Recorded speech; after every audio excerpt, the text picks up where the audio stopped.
Orang tua saking bahagianya melihat anaknya, anak-anak yang soleh, air matanya tercucurkan. Gitu. Itu poin berikutnya adalah waj'alna lil muttaqina imama. Ya Rabb, jadikan anak-anak kami ini adalah pemimpin-pemimpin bagi orang-orang yang bertakwa. Jadi visi pendidikan kita, bagaimana kita mendidik keluarga kita, mendidik anak-anak ataupun generasi kita, ujung-ujungnya adalah agar mereka punya kualitas, punya spesifikasi, kualitas pemimpin bagi orang-orang yang bertakwa. Dan ini PR kita semua, sehingga nanti ada beberapa hal yang harus diperhatikan bagaimana kita mendidik anak-anak kita menjadi generasi pemimpin, akan saya urai pada sesi berikutnya. Yang kedua, visi dari keluarga muslim itu adalah sesuai dengan surat At-Tahrim ayat 6, keluarga kita, istri, suami kita, dan anak-anak kita ingin selamat dari sentuhan api neraka. Dalam surat At-Tahrim ayat 6 Allah mengatakan a'udzubillahi minasyaitonir rajim. Ya ayyuhalladzina amanu qu anfusakum wa ahlikum nara wa quduhan nas wal hijarah 'alaiha malaikatun syidadun la ya'sunallaha ma amarahum wa yaf'aluna ma yu'marun. Wahai orang-orang yang beriman, qu anfusakum wa ahlikum nara. Jaga diri kalian dan keluarga kalian dari api neraka. Gitu ya. Terbebas dari api neraka, dari murka Allah adalah visi keluarga kita.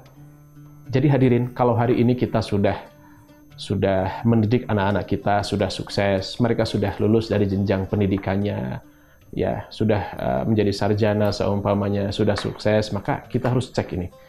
Apakah mereka itu apakah kita sudah aman dari siksa api neraka atau belum kira-kira? Jadi kalau hari ini orang tua mengatakan, alhamdulillah tugas saya sudah selesai Pak. Ya anak-anak saya sudah selesai pendidikan mereka, bahkan sudah menikah, sudah bekerja, sudah menghasilkan, sudah mandiri. Maka kita katakan tugas Anda, tugas Bapak Ibu belum selesai. Bapak Ibu sudah selesai tugasnya jika sudah yakin itu anak-anak kita, keluarga kita akan selamat dari api neraka. Maka ada beberapa hal yang dilakukan ini. Sekecil apapun, jangan pernah hadirkan sesuatu sifat keluarga kita, jangan pernah hadir di keluarga kita sifat-sifat penduduk neraka. Ya, contoh. Penduduk neraka itu seumpamanya rezeki mereka itu haram, tidak halal. Maka Allah mengatakan, ya ayuhan nasu kulu mimma fil ardi halalan thayyiban wa la tattabi'u khutuwatis syaitan innahu lakum aduwwum mubin.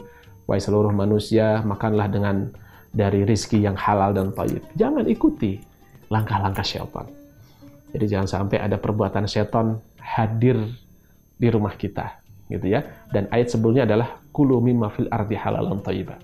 Rizki yang diberikan seorang ayah kepada istri, kepada anak-anaknya harus halal. Harus halal, sekecil apapun harus halal. Tidak boleh ada rizki yang syubhat masuk ke rumah kita, apalagi rizkinya adalah haram. Rasulullah SAW suatu saat di Madinah, dan ada Hasan itu cucu beliau, anak Fatimah. Suatu saat Hasan yang masih kecil ini sedang berjalan di Masjid Nabawi.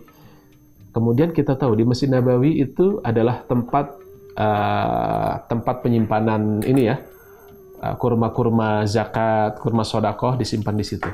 Gitu. Dan ini akan dibagikan pada muslimin yang berhak. Dan tentunya kita tahu bahwasanya Rasulullah dan keluarga beliau itu tidak boleh makan dari zakat, dari infak, tidak boleh. Zakat, infak, sedekah tidak boleh. Rasul dan keluarga beliau itu kalau mau memakan sesuatu yang diberikan orang itu dari hadiah, gitu kan? Itu baru diterima oleh Rasulullah. Karena ini kurmanya adalah kurma zakat, maka Hasan haram. Sedangkan Hasan ini, subhanallah, anak yang masih kecil ini berlari, main-main di masjid, kemudian sampai ke tempat kurma sedekah ataupun kurma zakat diambil, dimakan, gitu kan? Dan kita tahu ya, anak kecil suka sesuatu yang manis, dan memang kurma-kurma Madinah, kurma yang manis. Dimakan oleh Hasan, kemudian lari. Rasulullah melihat Hasan makan kurma sedekah, dan itu adalah haram bagi Rasul dan keluarga beliau. Rasulullah kemudian mengejar Hasan. Hasan ditangkap, kemudian ditepuk-tepuk tengkuknya. Kakhin, keluarkan itu kurma Hasan. Awalasta ta'lam nahnu la na'kulu sadaqah Hasan. Bukankah engkau tahu kita ini keluarga yang haram bagi kita makan sedekah?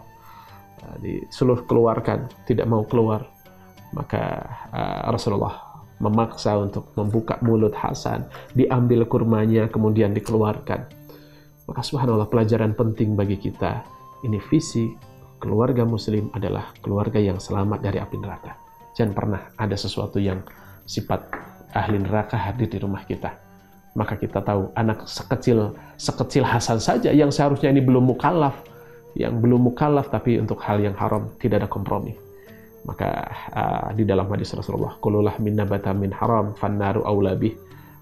Rizki yang menumbuhkan daging kita, tumbuh daging dari rizki yang haram, maka Allah akan murka, Allah akan bakar di nerakanya. Sehingga visi yang kedua keluarga muslim adalah visi yang berorientasikan keluarga yang selamat dunia akhirat. Maka subhanallah, pendidikan seorang ayah kepada putra-putri, anak-anak itu tidak berhenti sampai sukses dunia saja. Harus betul-betul yakin bahwasanya kita dan seluruh keluarga kita, anak-anak kita adalah selamat dari api neraka. Maka pendidikan keluarga itu adalah pendidikan sepanjang hayat kita, hadirin. Mari kita renungkan ini. Yakub ketika akan meninggal dunia, di dalam surat Al-Baqarah Allah mengatakan, auzubillahi minasyaitonir rajim. Am kuntum syuhada idh hadara Ya'qub al-maut idh qala li banihi ma ta'buduna min ba'di qalu na'budu ilahaka wa ilaha abaika Ibrahim wa Ismail wa Ishaq ilaha wahida wa nahnu lahu muslimun. Tidakkah engkau ingat, kata Allah ya, ketika Yakub itu mau meninggal dunia, ketika Yakub akan meninggal dunia, dikumpulkan seluruh putra-putrinya, anak-anaknya semuanya dikumpulkan. Kemudian Yakub mengatakan, ma ta'buduna min ba'di. Ya, apa yang akan kalian sembah setelah aku meninggal, wahai anak-anakku? Jadi ayah, ibu itu mengelola ataupun melihat bagaimana pendidikan keluarga itu bukan dibatasi dengan jarak tertentu saja. Pendidikan keluarga adalah pendidikan sepanjang hidup kita. Bahkan sebelum meninggal pun seorang ayah mulia Yakub masih mengecek keimanan putra-putrinya, masih mengarahkan bagaimana setelah Yakub meninggal harus kokoh dalam keimanan mereka beribadah pada Allah Subhanahu wa taala.